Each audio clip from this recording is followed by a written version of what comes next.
Ankleshwar the church north India ખાતે Christian સમાજ દ્વારા આજરોજ ઈસ્ટર સન્ડેની ઉજવણી કરવામાં આવી હતી। અંકલેશ્વર શહેરમાં પીરામણ રોડ પર આવેલ CNI ચર્ચ ખાતે ઈસ્ટર સન્ડેની હર્ષોલ્લાસ સાથે ખ્રિસ્તી સમુદાય દ્વારા ઉજવણી કરવામાં આવી હતી, જેમાં મોટી સંખ્યામાં ક્રિશ્ચિયન સમાજના ભાઈ બહેનો જોડાયા હતા। ખ્રિસ્તી સમુદાયની પરંપરા મુજબ ગુડ ફ્રાઇડેના ત્રીજા દિવસે ઈસ્ટર સન્ડેની ઉજવણીની પરંપરા છે, તેથી જ તેને ઈસ્ટર સન્ડે પણ કહેવામાં આવે છે। ખ્રિસ્તી સમુદાયની માન્યતા મુજબ ગુડ ફ્રાઇડે પર ક્રોસ પર ચડાવવામાં આવ્યા બાદ ત્રીજા દિવસે ઈસુ સજીવન થયા હતા, માટે આ દિવસની ખ્રિસ્તી સમુદાયમાં ખાસ મહત્વ ધરાવતો દિવસ છે, જેને ઈસુના નવા અવતાર તરીકે પણ ઉજવવામાં આવે છે।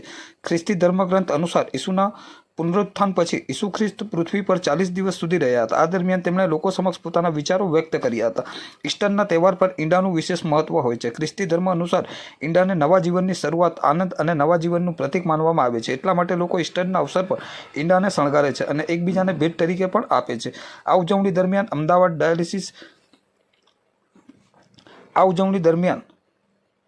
અમદાવાદ ડાયાલિસિસ ગુજરાતના સંજીવ ક્રિશ્ચિયન તેમજ અંકલેશ્વર ચર્ચ રેવનર રમેશ કટારા દ્વારા પ્રભુ વચનો આપવામાં આવ્યા હતા, તેમજ દેશમાં શાંતિ અને ભાઈચારો બની રહે તેવી દુઆઓ કરવામાં આવી હતી। પ્રભુ ઈસુ ખ્રિસ્તના નામમાં સમસ્ત ભારત દેશને CNI અંકલેશ્વર મંડળી અને ખ્રિસ્તી સમુદાય વતી અમે ઈસ્ટરની પ્રેમી સલામ પાઠવીએ છીએ।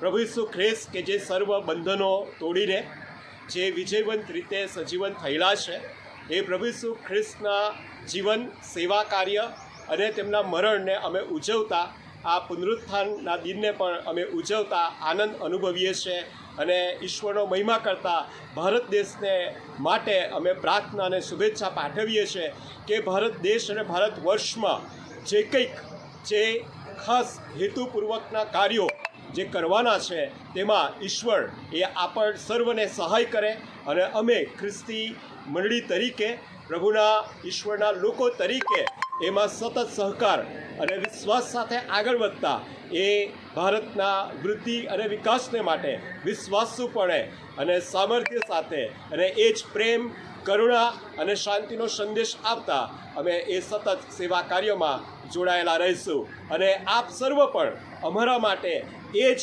શુભેચ્છા રાખતા અને સાથે સાથે એ સહકારમાં રહેતા આવો આપણે સાથે મળીને આ દેશને આપણે ઈશ્વરના મહિમાને માટે એ વિકાસના માર્ગે લઈ જઈએ।